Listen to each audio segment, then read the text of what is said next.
Salam sehat, jumpa kembali dalam layanan Mesbah Kehidupan Akar Hidup Saudara Lebih Hidup. Pohon pola hidup orang beriman Mesbah Kehidupan hari ini adalah Omnibus Law Christus. Tanggal 8 Oktober lalu terjadi demo besar-besaran untuk menentang Undang-Undang Cipta Kerja. Kenyataan di lapangan ternyata bercampur antara pendemo murni, perusuh, dan orang-orang bayaran untuk berbuat anarkis. Nyatanya banyak fasilitas umum yang dirusak. Masa sih pendemo seperti itu? Dari beberapa tayangan di medsos tidak sedikit yang ikut demo tetapi tidak tahu apa yang dituntut. Mereka banyak yang termakan isu hoak. Saya tidak sedang akan mengomentari tentang Omnibus Law Undang-Undang Cipta Kerja yang sedang ramai dibicarakan ini, tetapi akan mengajak kita semua mengenal apa itu Omnibus Law agar tidak termakan isu hoak. Menurut Audrey O'Brien, dikutip dari CNBC, Omnibus Law adalah suatu rancangan undang-undang atau bill yang mencakup lebih dari satu aspek yang digabung menjadi satu undang-undang. Setahu saya sih Undang-Undang Cipta Kerja yang sedang menjadi pokok perbincangan ini tidak seperti gambaran menyeramkan pada patung ini. Ini patung keadilan yang berkepala serigala. Bukan seperti ini. Ada 3 alasan pentingnya Undang-Undang Cipta Kerja yang disampaikan oleh Presiden RI Joko Widodo pada Jumat 9 Oktober yang dikirim di WA. Saya termasuk mendapatkan kiriman itu dari grup sebelah. Yang pertama, setiap tahun ada 2,9 juta penduduk usia kerja baru atau anak muda masuk ke pasar kerja. Kebutuhan atas lapangan kerja baru ini sangat mendesak. Apalagi di tengah pandemik terdapat kurang lebih 6,9 juta pengangguran dan 3,5 juta pekerja itu terdampak.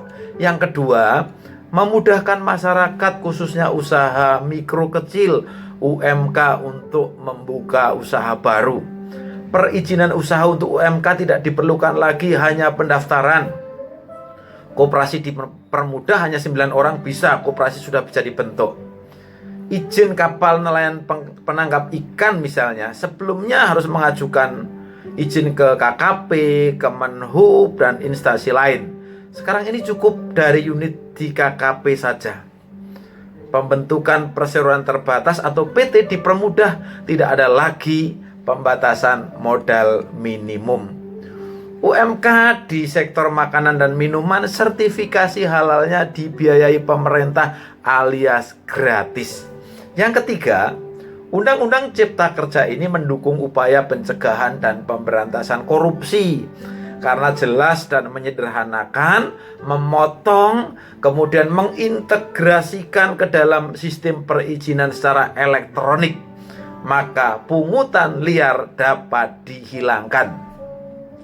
Saya akan mengajak kita semua untuk mengingat kembali peristiwa demonya para Saduki, orang-orang Farisi yang diwakili seorang juru bicara, seorang ahli Taurat yang terkutip pada Matius 22 ayat 37 sampai 39.